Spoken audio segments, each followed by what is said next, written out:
नमस्कार गुरु प्यारी साध संगत जी, स्वागत है आपका हमारे YouTube चैनल गुरु की शिक्षा में। साध संगत जी, आज की वीडियो में हम आपको बताएंगे दुनिया में सबसे बड़ा पाप क्या है। लेकिन वीडियो शुरू करने से पहले जिन्होंने भी हमारे चैनल को सब्सक्राइब नहीं किया है वह सब्सक्राइब जरूर करें। तो चलिए बिना देरी किए आज की वीडियो शुरू करते हैं। एक कहानी के माध्यम से पाप की अवधारणा संस्कृतियों और धर्मों में अलग अलग है, लेकिन सार्वभौमिक रूप से उन्हें ऐसे कार्यों के रूप में देखा जाता है जो दूसरों को, खुद को नुकसान पहुंचाते हैं या ईश्वरीय इच्छा या नैतिक मूल्यों के विरुद्ध जाते हैं। सबसे बड़े पापों के विचार को समझाने के लिए यहाँ नैतिक और आध्यात्मिक शिक्षाओं से प्रेरित एक कहानी है जो अर्थ और गहराई से भरपूर है। यह कहानी लालच, अभिमान, ईर्ष्या, क्रोध, वासना, लोलुपता और आलस्य को एक साथ बुनती है। 7 घातक पाप उनके परिणामों को दिखाने के लिए। बहुत पहले सोलारा नाम का एक समृद्ध राज्य था। भूमि नदियों, उपजाऊ मिट्टी और खुशहाल लोगों से भरपूर थी। ऐसा कहा जाता था कि राज्य अपने राजा धर्म के कारण फला फूला, जिन्होंने बुद्धि, न्याय और करुणा के साथ शासन किया। उनका दरबार ऐसे मंत्रियों से भरा हुआ था जो लोगों के प्रति वफादारी, सच्चाई और सेवा के मूल्यों को अपनाते थे। हालांकि राज्य में हर कोई संतुष्ट नहीं था।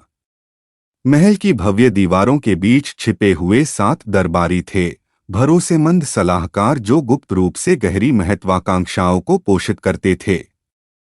उनमें से प्रत्येक पाप में डूबा हुआ था और उनकी इच्छाओं ने जल्द ही राज्य को बर्बाद कर दिया। कोषाध्यक्ष सार्थक अपार धन और शक्ति का व्यक्ति था। वह राज्य के खजाने को नियंत्रित करता था, लेकिन कभी संतुष्ट नहीं होता था। एक दिन उसने शाही खजाने से सोना चुराने की योजना बनाई। उसके लालच ने उसे राज्य की जरूरतों के प्रति अंधा कर दिया। उसने किसानों के लिए धन में कटौती की, जिससे फसल खराब हुई, और सैनिकों से वेतन रोक दिया, जिससे सेना कमजोर हो गई। जब लोगों ने शिकायत की तो सार्थक ने उनकी दलीलों को यह सोचकर खारिज कर दिया, जब मैं और अधिक धन इकट्ठा कर सकता हूं तो मुझे उनकी गरीबी की परवाह क्यों करनी चाहिए। सेनापति वीरेंद्र एक प्रसिद्ध योद्धा था। युद्ध में उसकी जीत ने उसे अहंकारी बना दिया। वह यह मानने लगा कि राज्य की सफलता उसके अकेले के कारण है। वीरेंद्र ने खुद को अजेय समझते हुए राजा की आज्ञाओं की अनदेखी करना शुरू कर दिया। जब एक पड़ोसी राज्य ने शांति की पेशकश करते हुए एक दूत भेजा तो वीरेंद्र ने उन्हें यह कहते हुए खारिज कर दिया, सोलारा किसी के आगे नहीं झुकता। उन्हें मुझसे डरना चाहिए, राजा से नहीं। इस अपमान ने पड़ोसी राज्य को युद्ध की तैयारी करने के लिए उकसाया। राजकीय कलाकार चित्रक एक प्रतिभाशाली चित्रकार था, लेकिन जब भी वह कविंद्र को उसकी कविताओं के लिए प्रशंसा प्राप्त करते देखता तो उसका दिल ईर्ष्या से जल उठता। चित्रक ने सोचा, मेरे कला से ज्यादा उसके शब्दों का मूल्य क्यों होना चाहिए। अपनी ईर्ष्या में चित्रक ने कविंद्र के बारे में झूठी अफवाहें फैलाईं। उस पर राजद्रोह का आरोप लगाया। अफवाहें राजा तक पहुंचीं, जिन्होंने उचित सुनवाई के बिना कविंद्र को निर्वासित कर दिया। सोलारा ने ज्ञान की आवाज खो दी और चित्रक की ईर्ष्या ने राज्य को अन्याय से भर दिया। न्याय मंत्री रुद्र सही और गलत की अपनी उग्र समझ के लिए जाने जाते थे, लेकिन उनका क्रोध अक्सर उनके निर्णय को धुंधला कर देता था। जब सार्थक के लालच के कारण, अकाल के कारण ग्रामीण समय पर कर चुकाने में विफल रहे तो रुद्र ने सार्वजनिक कोड़े मारने और कारावास सहित कठोर दंड का आदेश दिया। लोग नाराज हो गए और राज्य का सामंजस्य टूटने लगा। न्याय के बजाय रुद्र के क्रोध ने नागरिकों में भय और गुस्सा बोया। राजकुमार आर्यन राज सिंहासन का उत्तराधिकारी था, लेकिन उसका हृदय भोगविलास से भरा हुआ था। उसने अपने शाही कर्तव्यों की उपेक्षा की, अपने दिन व्यभिचार में बिताए। कुलीन महिलाओं के साथ आर्यन के संबंधों ने घोटालों को जन्म दिया। परिवारों और गठबंधनों को तोड़ दिया। उसकी कामुक हरकतों ने शाही परिवार की प्रतिष्ठा को धूमिल कर दिया और लोगों को संदेह होने लगा कि आर्यन उनका नेतृत्व करने के योग्य है या नहीं। शाही रसोइया हर्ष अपनी दावतों के लिए प्रसिद्ध था, लेकिन हर्ष एक पेटू था जो संतुलन से ज्यादा भोगविलास की परवाह करता था। उसने लोगों के लिए दिए जाने वाले खाद्य आपूर्ति को अपने और शाही दरबार के लिए शानदार भोजन बनाने के लिए मोड़ना शुरू कर दिया। परिणामस्वरूप पूरे राज्य में अकाल फैल गया। महल में दावतें चल रही थीं, जबकि गरीब भूखे मर रहे थे। हर्ष की लोलुपता ने सोलारा की प्रचुरता को अभाव में बदल दिया।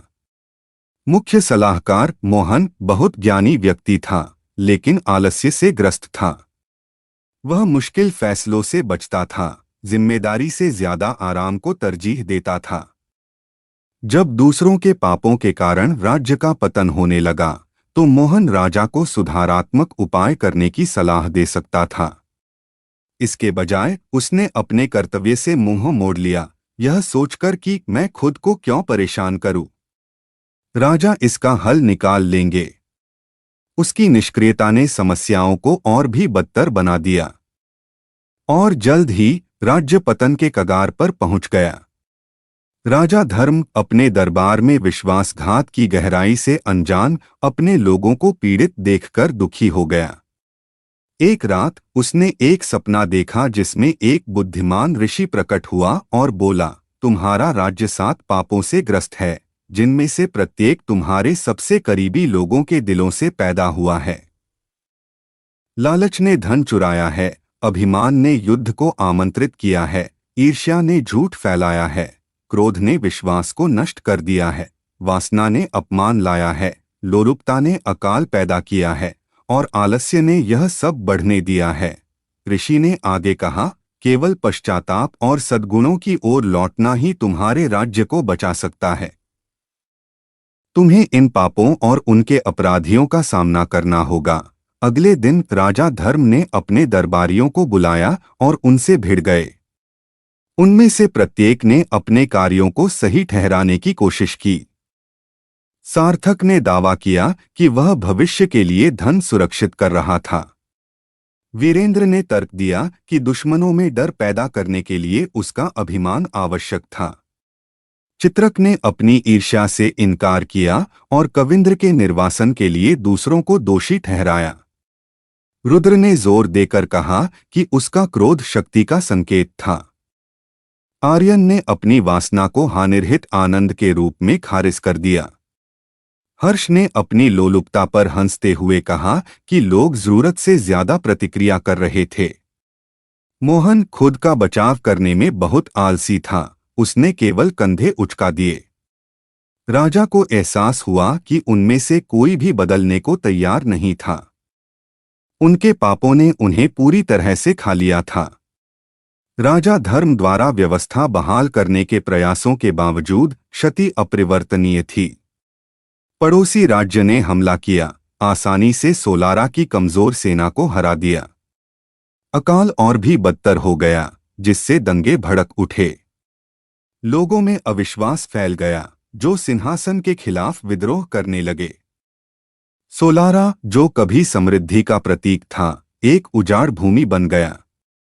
7 दरबारिया तो भाग गए या मारे गए, जो उनके द्वारा पैदा की गई अराजकता का शिकार थे। यह कहानी दर्शाती है कि सबसे बड़े पाप वे हैं जो न केवल व्यक्तियों को बल्कि पूरे समुदाय को नष्ट कर देते हैं। प्रत्येक पाप लालच, अभिमान, ईर्ष्या, क्रोध, वासना, लोलुपता और आलस्य का एक लहर जैसा प्रभाव होता है जो दूसरों को नुकसान पहुंचाता है और समाज के नैतिक ताने बाने को नष्ट करता है। सोलारा की कहानी एक कालातीत अनुस्मारक के रूप में कार्य करती है कि विनम्रता, करुणा, आत्मनियंत्रण और परिश्रम जैसे गुण एक सामंजस्यपूर्ण जीवन के लिए आवश्यक हैं। केवल अपनी खामियों का सामना करके और अच्छाई के लिए प्रयास करके ही हम पाप के कारण होने वाली त्रासदियों को रोक सकते हैं। धन्यवाद गुरु प्यारी साध संगत जी, आज की वीडियो यही समाप्त करते हैं। मिलते हैं आपसे हमारी अगली वीडियो में। आशा करते हैं आपको हमारी वीडियो पसंद आई हो।